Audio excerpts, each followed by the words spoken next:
राधे राधे दोस्तों, हमारी कथा है श्री राम को गंगा पार करवाने वाला केवट क्या थी, उसके पूर्व जन्म की कहानी। केवट रामायण से जुड़ा एक महत्वपूर्ण पात्र है। रामायण के अनुसार केवट श्री राम जी के बहुत ही बड़े भक्त हुआ करते थे और केवट ने ही श्री राम, माता सीता और लक्ष्मण जी को गंगा नदी पार करवाई थी। ऐसा माना जाता है कि जब यह संसार शुरू हुआ था तो उस दौरान केवट का जन्म कछुए के रूप में हुआ था और उस समय धरती पूरी तरह से जल में डूबी हुई थी। केवट ने कछुए के रूप में मोक्ष पाने के लिए भगवान विष्णु जी के अंगूठे को छूने की कोशिश की, मगर वो ऐसा करने में सफल नहीं रहे।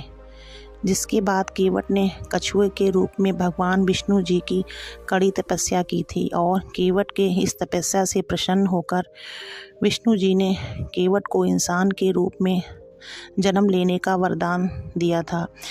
इंसान के रूप में जन्म लेने के बाद केवट मछलियाँ पकड़ने का काम किया करता था और मछलियाँ पकड़कर ही अपने परिवार का पालन पोषण किया करता था।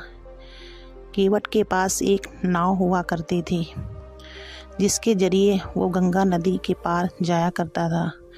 भगवान श्री राम को जब 14 वर्षों का वनवास मिला था तो गोमती नदी को पार कर श्रृंगवेरपुर पहुँचे थे। श्रृंगवेरपुर इलाहाबाद से 20 किलोमीटर की दूरी पर था। इस जगह पर पहुंचने के बाद श्री राम जी को आगे जाने के लिए गंगा नदी को पार करना था, लेकिन गंगा नदी को किस तरह से पार किया जाए, श्री राम जी इसी चिंता में बैठे हुए थे। तभी उनकी नज़र गंगा नदी पर खड़ी केवट की नाव पर पड़ी और श्री राम जी ने केवट से कहा कि वह अपनी नाव से उन्हें गंगा के पार ले जाएं। श्री राम और केवट के बीच जो संवाद हुआ वो कुछ इस तरह से है।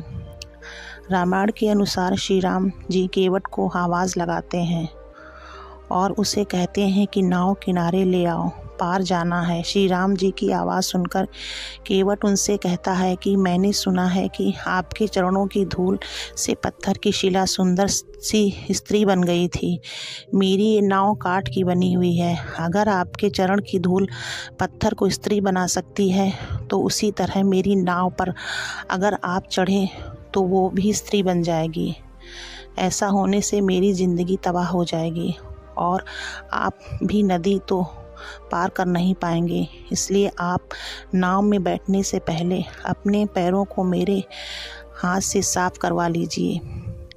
केवट की यह बात सुनने के बाद श्री राम जी उनसे कहते हैं, जो तुम्हें सही लगता है तुम वो करो।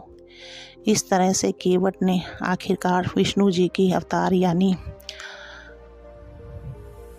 भगवान श्री राम जी के पैरों को छू लिया और उनको पैरों को अच्छे से धोने के बाद वो श्री राम, माता सीता और लक्ष्मण जी को गंगा नदी के पार ले गए। वीडियो अच्छी लगी हो तो लाइक, शेयर और चैनल को ऐसे ही वीडियो को देखने के लिए हमारे चैनल को प्लीज़ सब्सक्राइब ज़रूर करें।